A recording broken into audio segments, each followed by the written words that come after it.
bincang santai berfaedah kita pada malam hari ini, yaitu adapun judul Bisandah atau bincang santai berfaedah kita menegaskan panggilan hidup orang muda dengan narasumber Romo Diocesan Frans Christi Adi Prasetya dan kakak moderator kita Bernadetta Winda Aurelia. Baik, bagi moderator silakan untuk membuka bincang malam hari ini. Untuk waktu dan tempat saya persilahkan. Baik, terima kasih Yesi. Sama-sama Kak. Oke, selamat malam Romo, selamat malam Suster, teman-teman orang muda Katolik dimanapun berada, dan tentunya teman-teman para muda Devosi Maria. Sekali lagi saya sampaikan selamat malam dan salam kenal. Saya Winda, saya berasal dari Paroki Kranji, Gereja Santo Mikael, tepatnya di Kota Bekasi. Baik, pada malam hari ini tentu kita sama-sama bertemu di dalam ruang virtual, ada yang di dalam ruang Zoom, ada yang di kanal YouTube, dan kita masuk di dalam hari kedua, pertemuan kedua dari Novena Tiga Salam Maria. Sama seperti hari sebelumnya di pertemuan pertama, setelah kita mendaraskan novena secara bersama-sama, kita akan lanjutkan dengan bincang santai, tentunya dengan topik tema yang keren-keren banget, yang sayang banget kalau harus dilewatkan.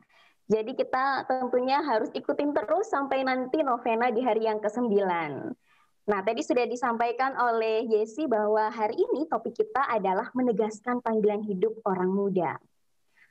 Oke, menarik sekali untuk kita kulik bersama, untuk kita bahas bersama, tentunya dengan narasumber yang sudah pakarnya, yang memang seorang pemerhati orang muda sekali, karena beliau sendiri memang masih muda. Beliau lahir di tahun 1981. Masih bisa dibilang cukup muda ya. Oke, dan beliau sendiri kalau untuk kita bahas mengenai panggilan hidup, beliau memiliki panggilan sebagai seorang Romo Diocesan yang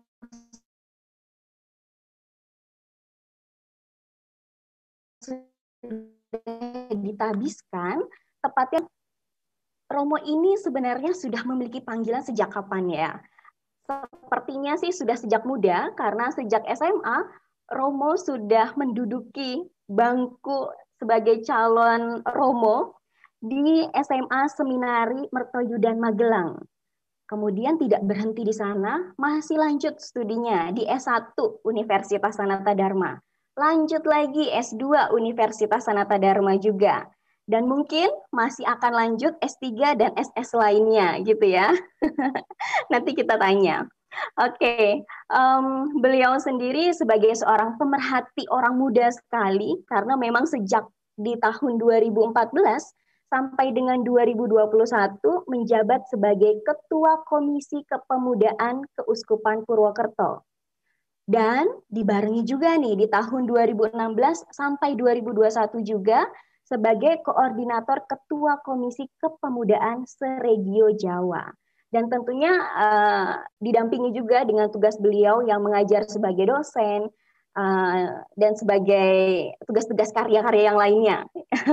Oke, dan saat ini Romo menjabat sebagai Sekretaris Eksekutif Komisi Kepemudaan KWI. Siapakah beliau? Kita sudah tahu namanya, yaitu Romo Diocesan Frans Christi Adi Prasetya. Langsung saja kita sapa. Halo Romo Christi, selamat malam. Selamat malam Winda, selamat malam teman-teman semuanya. Ada Pater Busco juga CSSR, selamat malam. Oke, Romo bagaimana? Sehat ya Romo? Sehat aman sekali. Dari COVID ya Mo ya? Aman ya. Alhamdulillah, puji Tuhan. Oke, Romo kalau boleh tahu sekarang Romo ada di mana nih Mo? Saya ini tinggal di Wisma Unio Jakarta, Wida. Jadi pas Unio Paguyuban Romo-Romo Projo, Paguyuban Romo-Romo Diocesan Indonesia itu punya rumah. Rumah ini sering untuk transit, lalu juga untuk romo-romo yang bekerja sebagai sekretaris KWI gitu ya di KWI. Lalu di Kramat 7, kalau teman-teman tahu, Kramat 7 Jakarta Pusat, itu rumahnya di situ. Oke, berarti memang baru saja ya Mo ya tinggal di situ. Aha, betul, 2 bulan ya. Oh, 2 2 bulan bulan. kayaknya. Iya. Wah, luar biasa. Selamat ya Romo. Ini mengemban tugas Ucapannya sebagai harusnya semangat sekretaris ya Romo eksekutif. gitu. Oh Ucapannya ya, semangat ya Romo, jangan selamat ya. Semangat. selamat dan semangat. Oke Romo, malam hari ini kan kita akan membahas tentang menegaskan panggilan hidup orang muda nih Mo. Kita langsung saja bahas ya Mo ya. Oke, nah mungkin yang jadi pertanyaan di awal yang perlu kita tahu bersama gitu ya Mo. Sebenarnya orang muda itu dipanggil untuk apa sih Mo? Dan apa saja panggilan hidup orang muda nih kalau boleh kita jabarkan pada malam hari ini? Ya, oke. Langsung dijawab ya Winda ya. Boleh, silakan. Jadi kok langsung jadi ya, jadi langsung kesimpulan berarti selesai ini nanti. Roma pernah membaca satu dokumen dari Paus Fransiskus. Nama dokumennya ini nggak kelihatan ya, Christus Vivit judulnya. Ini seruan apostolik pasca Sinode untuk orang muda tahun 2018. Paus Fransiskus itu mengatakan bahwa Kristus itu ingin jadi sahabat bagi orang-orang muda. Jadi Yesus itu ingin jadi sahabat bagi orang-orang muda. Kalau seruan ini Christus Vivit itu kan artinya Kristus hidup gitu ya. Kristus hidup dan ingin agar kita hidup. Nah, dalam Christus Vivit nomor 250 itu dikatakan bahwa Yesus ingin menjadi sahabat bagi orang muda. Orang muda itu siapa ya? Anda, saya, kita gitu ya. Ini orang muda dan Yesus seakan-akan mengatakan kepada kita, Chris, Winda, Yesi, Siska, saya ingin jadi sahabatmu gitu. Dan ini adalah sebuah tawaran sebenarnya. Tawaran inilah yang kita sebut sebagai panggilan. Jadi kalau kita dipanggil, itu kita dipanggil untuk menjadi sahabat Yesus. Sahabat dalam apa? Sahabat dalam mengasihi. Karena mau meneladan cara hidup Yesus yang penuh kasih. Singkatnya, kita dipanggil untuk apa sih orang-orang muda ini? Kita dipanggil untuk menjadi kawan sekerja Allah dalam mengasihi. Lalu caranya apa? Kan kalau menjadi kawan sekerja Allah kan bisa macam-macam ya. Menanggapi kasih Allah itu di dalam hidup kita bentuknya bisa macam-macam. Nah, ini soal pilihan hidup sekarang ini kan. Kita bisa menjadi kawan sekerja Allah dengan menjadi imam, bruder, suster. Mungkin ada yang di sini juga pengen menjadi imam, bruder, suster. Ada yang ingin menjadi kawan sekerja Allah dalam mengasihi dengan hidup berkeluarga. Mungkin ada yang memilih untuk hidup berkeluarga. Ada juga yang ingin menjadi kawan sekerja Allah dengan menjadi awam selibat. Dia tidak menikah karena ingin melayani Tuhan secara total, ingin melayani sesama secara total. Nah, itulah. Maka kalau tadi Winda tanya, sebenarnya panggilan hidup, panggilan orang muda itu apa sih, Romo? Panggilan orang muda sederhana sekali, tetapi tidak mudah sebenarnya, yaitu menjadi kawan sekerja Allah dalam mengasihi. Nah, itu, menjadi kawan sekerja Allah. Nah, bahkan ada di dalam kitab suci itu 2 kisah ya. Satu itu kisah panggilan Petrus. Teman-teman ingat, Petrus itu ditanya Yesus yang bangkit. Terus Petrus gitu ya, apakah engkau mengasihi aku gitu. Ditanya 3 kali, apakah engkau mengasihi aku? Dan Petrus mengatakan, ya Tuhan, aku mengasihi kamu. Lalu Yesus mengatakan, gembalakanlah domba-dombaku. Petrus menjawab, ya, untuk menjadi kawan sekerjanya, yaitu untuk menggembalakan domba, mengasihi. Nah, ada satu orang lagi yang ditanya dalam teks kitab suci. Itu orang muda yang menghadap Yesus dan mengatakan bagaimana caranya untuk mengalami hidup kekal gitu. Lalu Yesus mengatakan, ya pergi jualah segala milikmu, berikanlah kepada orang miskin, lalu ikutilah aku. Apa yang terjadi? Orang muda itu memalingkan mukanya dari Yesus dan pergi meninggalkan Yesus karena dia tidak bisa mengasihi Yesus lebih daripada segala sesuatu. Nah, itulah. Maka kita pun bisa ya dalam situasi ini menanggapi panggilan Tuhan, panggilan untuk menjadi kawan sekerjanya dalam mengasihi, atau tidak menanggapi. Teman-teman bisa membayangkan ya, misalnya saya ketemu Winda ini di mall gitu ya. Lalu Winda manggil saya, Romo, Romo gitu. Saya punya kebebasan hati untuk menjawab panggilan Winda atau tidak gitu. Saya bisa, pura-pura nggak denger gitu ya. Atau saya menanggapi, oh halo Winda gitu ya. Lalu ada tanggapan. Nah, persis seperti itulah panggilan untuk menjadi kawan sekerja Allah dalam mengasihi. Setiap hari sebenarnya kita dipanggil. Tetapi ada yang lebih khusus lagi ketika kita sebagai orang muda harus menentukan mau jadi romo, buder, suster, atau mau hidup berkeluarga, atau menjadi awam selibat. Nah, begitu, Winda. Kira-kira ya. Tahu itu yang Romo renung-renungkan sih sampai hari ini. Ya Romo, betul banget. Kalau berbicara tentang kasih itu emang susah banget ya Mo ya. Mau kita pilihan hidupnya sebagai siapa, sebagai apapun, mau biarawan biarawati, berkeluarga, atau hidup selibat pun, kalau menerapkan kasih, waduh itu PR ya Mo ya. Oke, Romo, terus kalau kita lihat dari tema kita nih, kan ya, menegaskan panggilan hidup orang muda. Berarti kan kita mau menegaskan nih, menegaskan. Nah, kenapa sih Mo harus ditegaskan? Emang ada apa nih dengan orang muda ini? Banyak galaunya kah? Yang Romo pernah jumpai bagaimana Mo? Oke, silakan Romo. Iya, oke.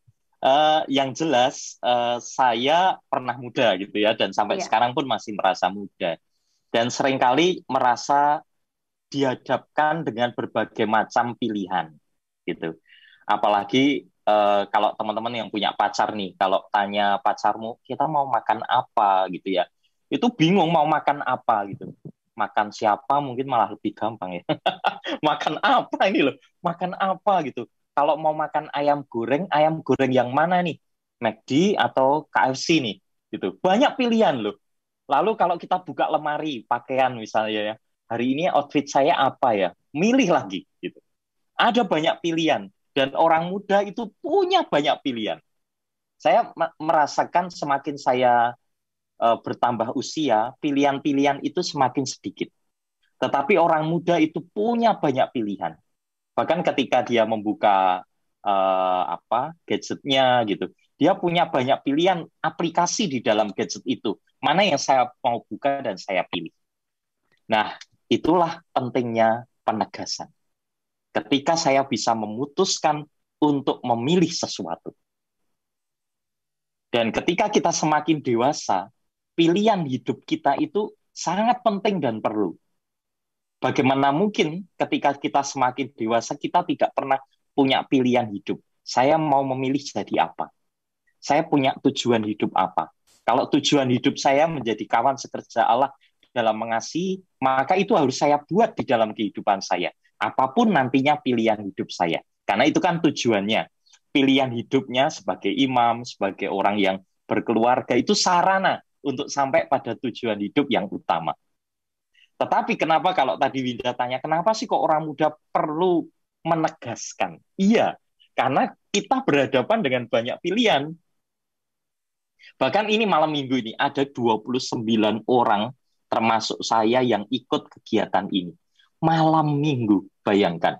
Apakah di sini semua jomblo dan tidak punya pacar?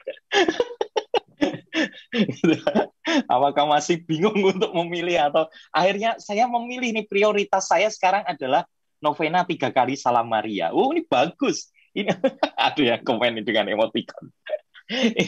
ini bagus ya. Artinya kamu memilih gitu, memutuskan, dan ini butuh ketegasan yang utama gitu, yang prioritas dalam hidup saya.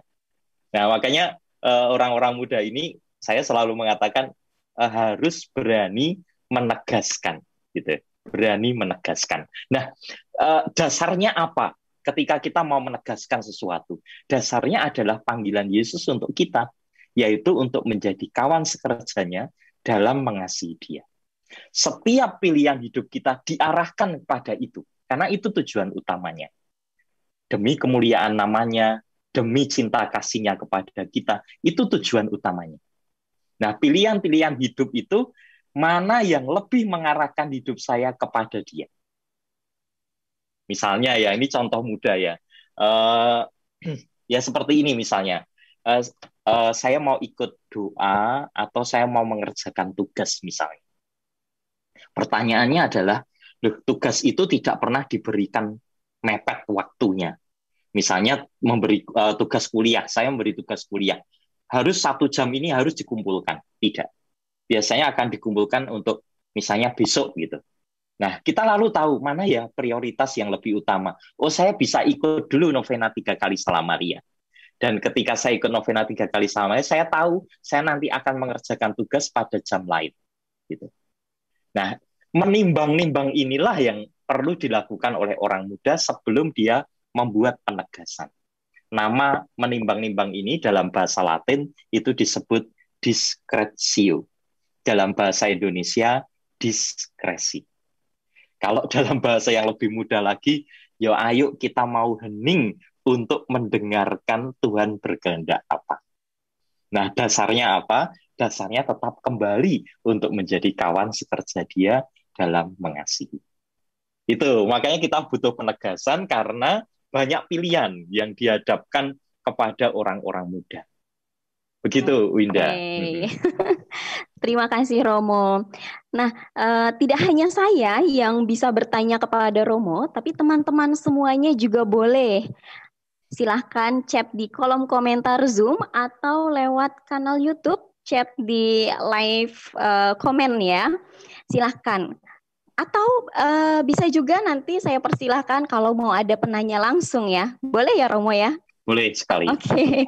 Romo, sebelumnya saya mau menyapa nih Romo di Zoom, ternyata sudah ada Romo Bosco CSRR.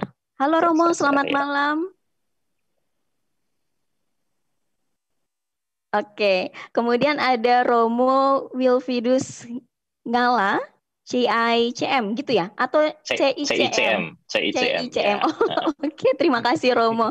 Baik, selamat datang di ruang Zoom. Dan kita lanjut lagi ya Romo ya. Oke, ini belum ada pertanyaan dari teman-teman nih. Nanti kalau ada silahkan kita buka nih. Oke, Romo boleh dong sharing pengalamannya Romo terkait dengan panggilan hidupnya Romo.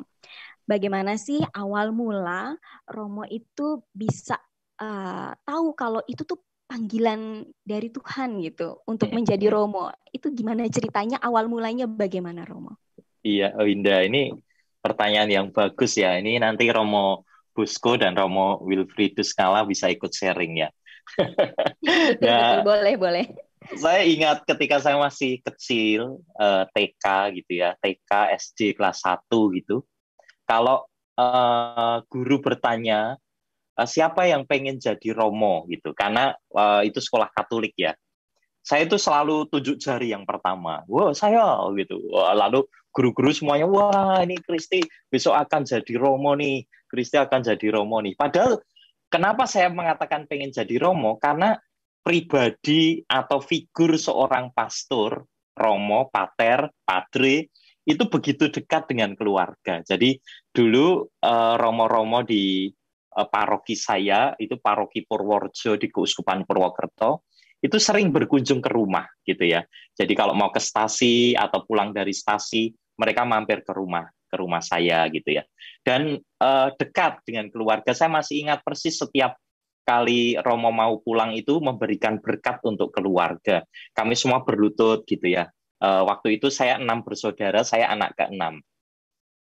Lalu dekat sekali gitu. Bahkan kalau Romo pulang itu kita sampai berebut itu loh, air minum bekasnya Romo tuh loh. Bayangkan ya, kok mau ya?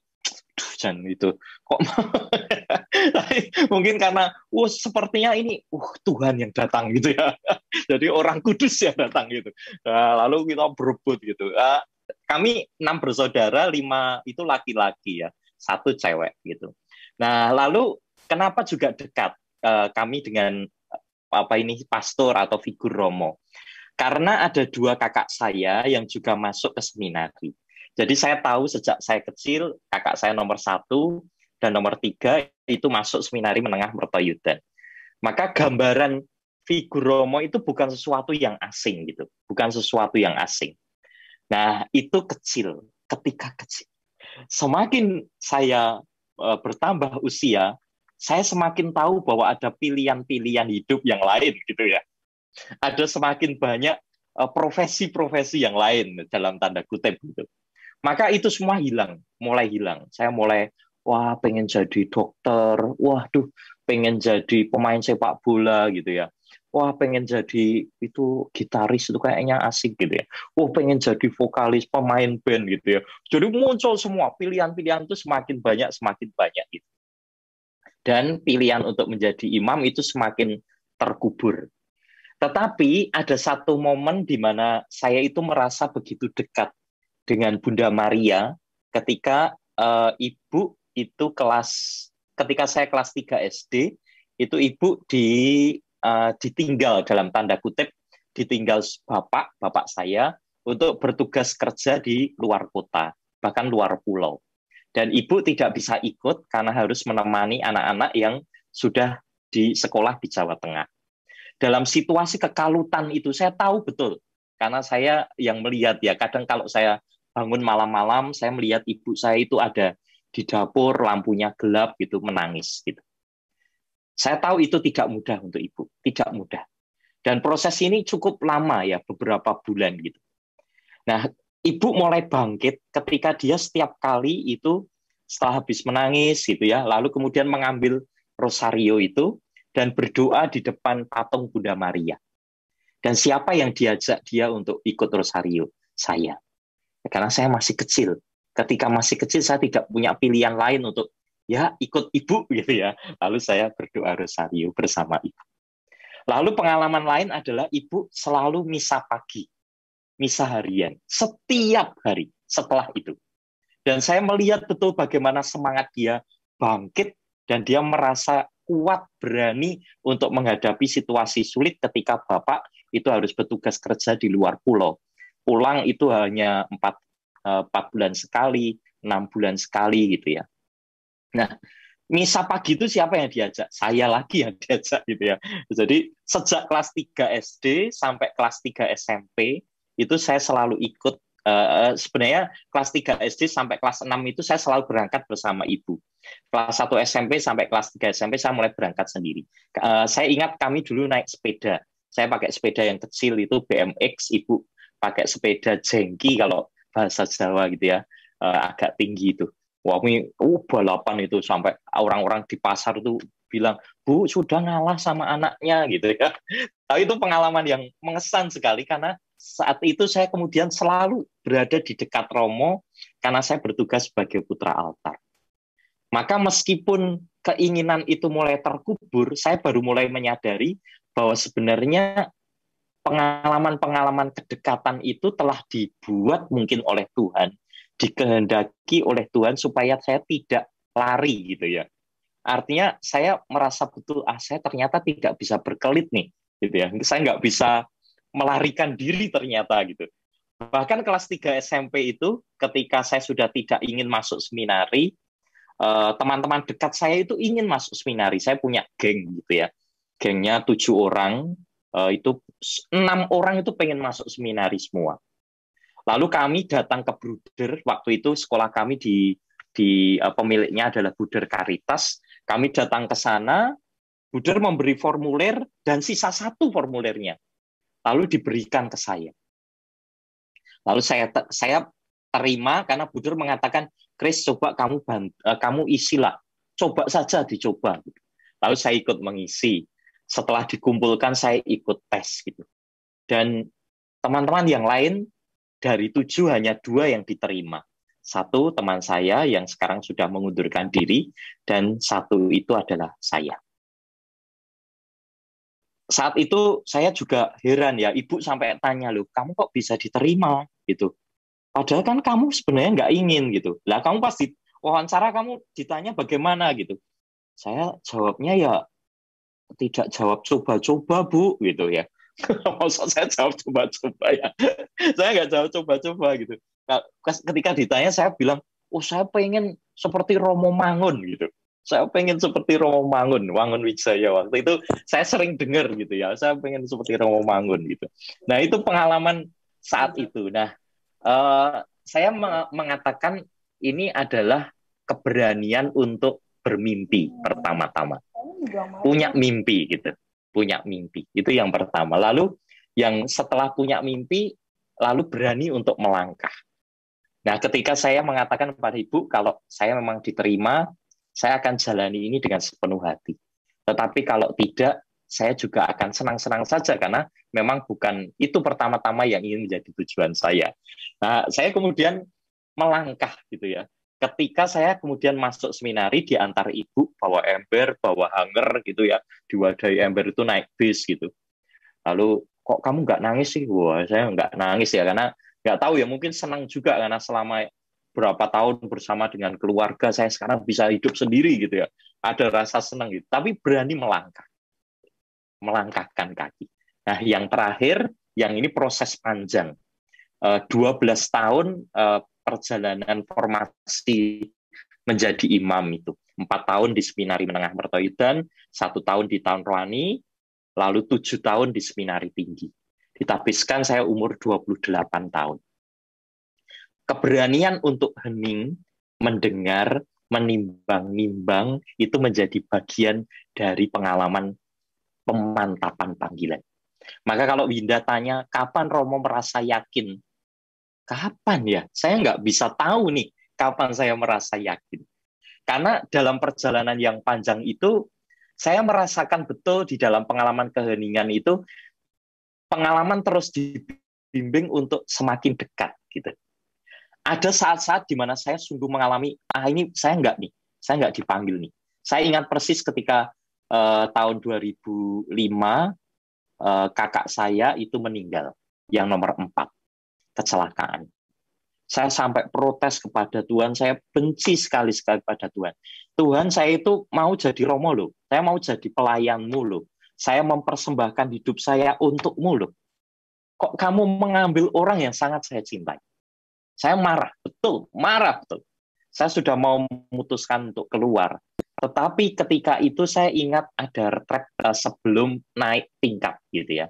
Di dalam retret itu saya membayangkan, saya mengkontemplasikan bacaan Injil yang bercerita tentang Yesus yang mengampuni perempuan yang berzina. Ketika mau dilempari batu oleh orang-orang itu, Yesus mengatakan siapa yang nggak berdosa, lemparkan batu yang pertama. Gitu.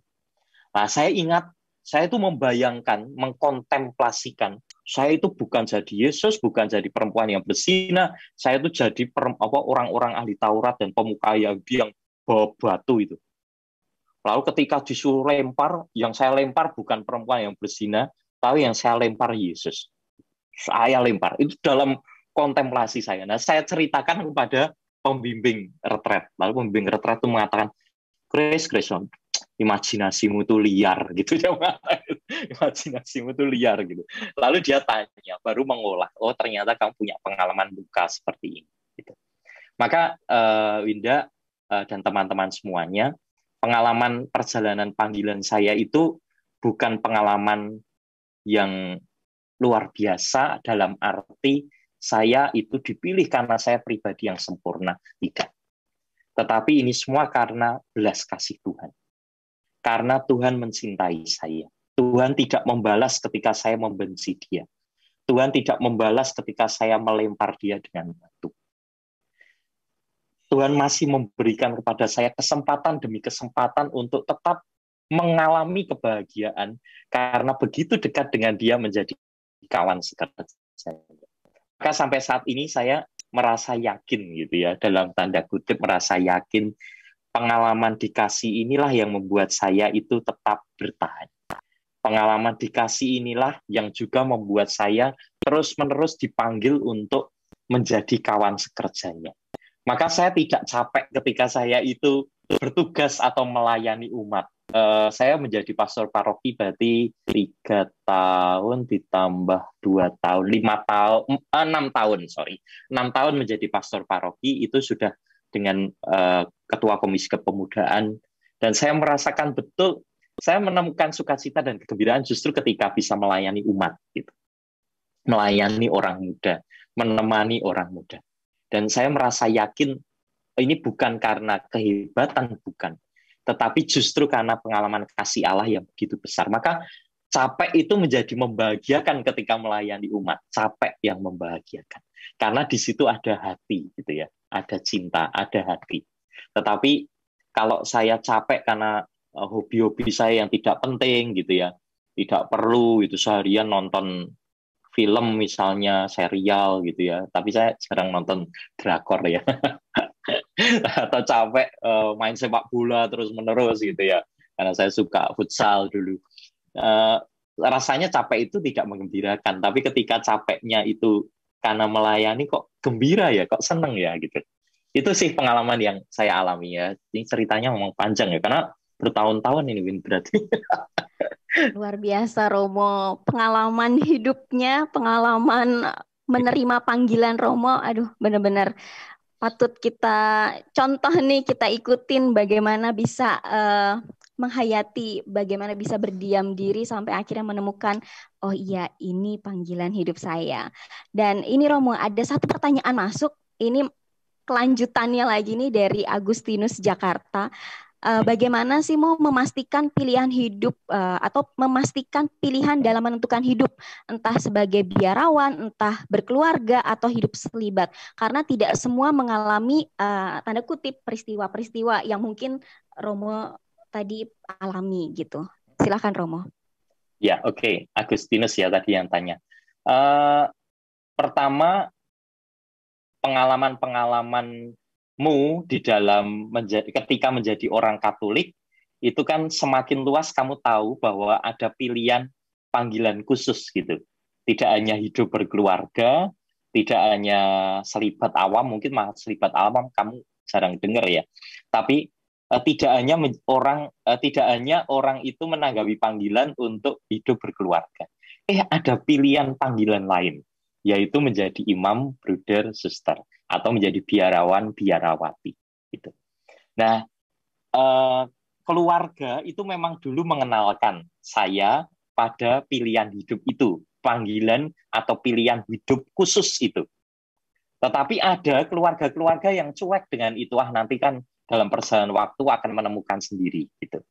Nah, Agustinus, sekurang-kurangnya yang pertama adalah kamu tahu bahwa ada panggilan khusus selain hidup berkeluarga.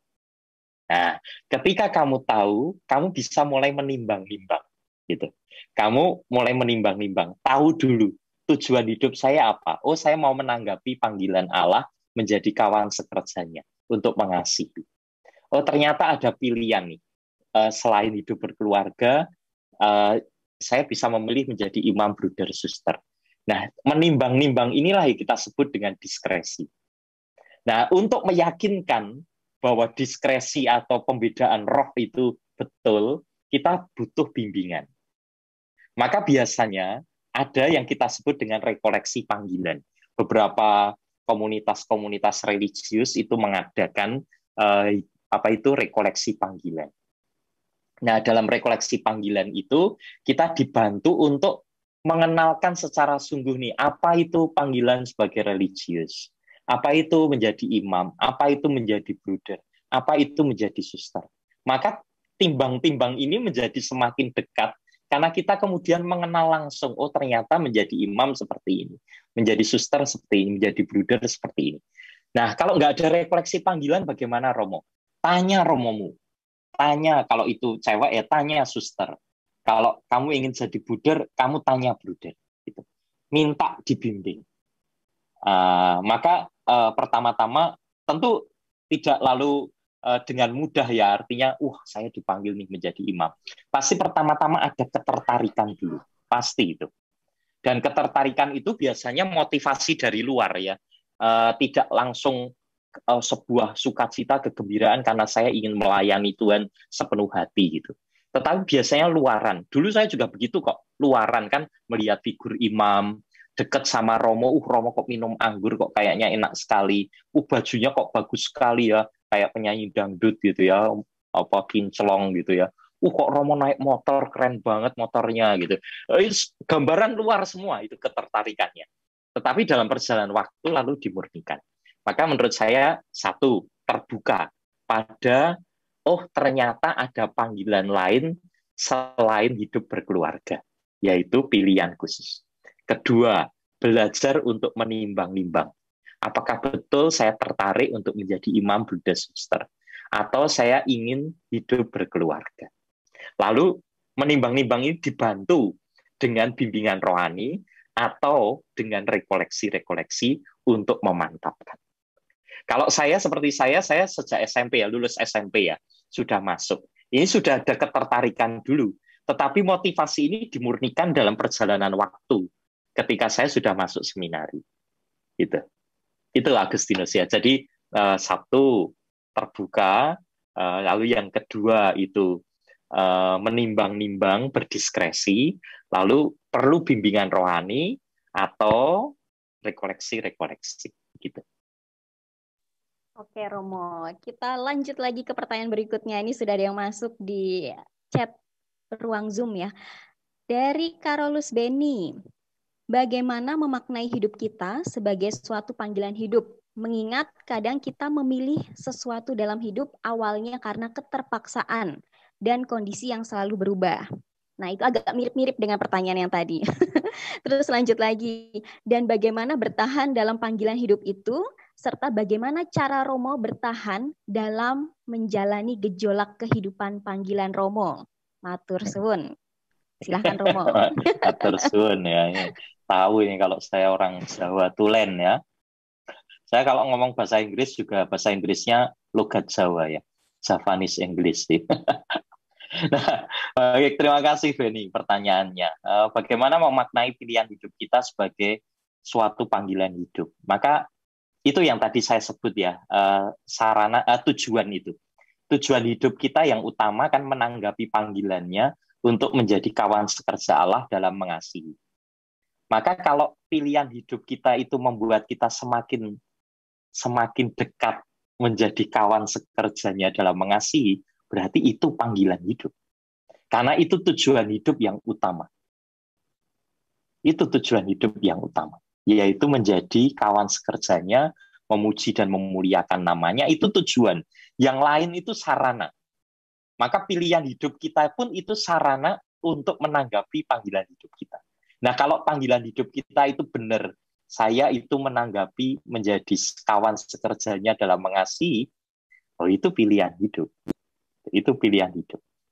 Tetapi kan kita tahu ada pilihan hidup yang sebenarnya sudah memuat point of no return sebenarnya. Titik di mana kita tidak bisa kembali.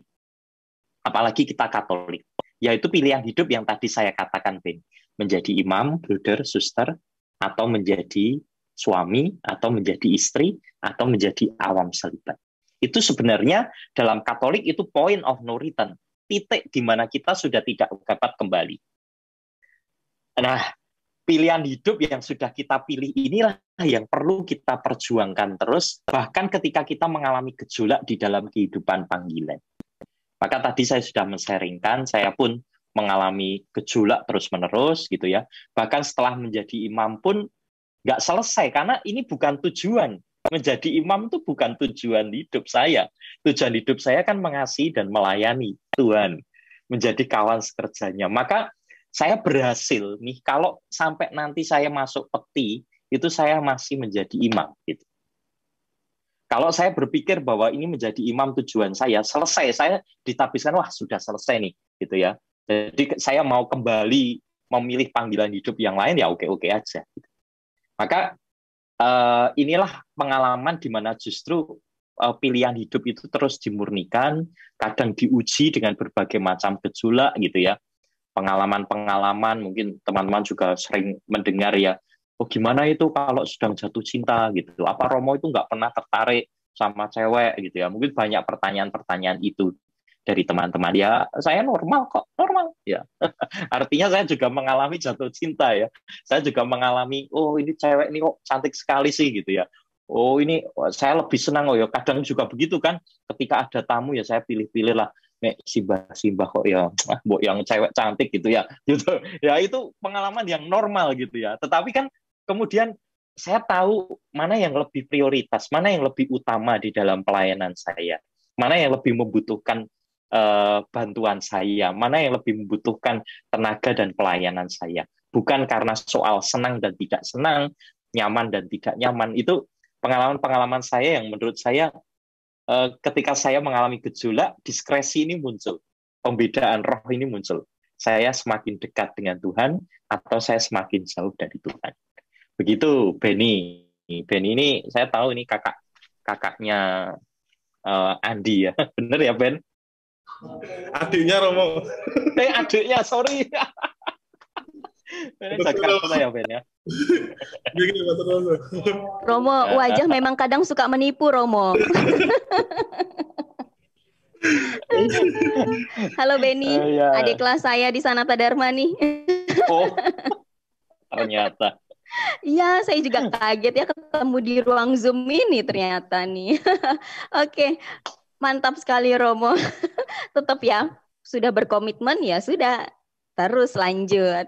Oke Romo, kita waktunya itu terbatas sekali padahal masih ada yang mau bertanya. Ini kita sudah menunjukkan pukul 22.08. Sedikit Romo, ini dari Mbak Andari menyampaikan ternyata teman kita para muda ada yang menanggapi panggilan menjadi tim kerja Kristus dan akan masuk biara OCD kontemplatif di Klender. Mantap ya Romo ya. Mantap. Victoria Rara Gita 24 Mei 2021. Mohon doanya Romo. Ya. Luar biasa. Oke, ini sebenarnya MC kita Yesi ingin bertanya secara langsung, tapi waktu kita tinggal 2 menit lagi. Gak jadi katanya. Gimana Yes? Nggak jadi, oke. Dimaafkan ya Yes ya. Nanti personal aja tanya sama Romo. Follow Instagram saya aja ya, follow Instagram saya. Nanti bisa DM. Mungkin perlu ada perlu ada sesi lanjutan ya dari hari ini nih. Semangatnya luar biasa loh malam hari ini. Oke Romo, sebelum kita akhiri bincang santai kita,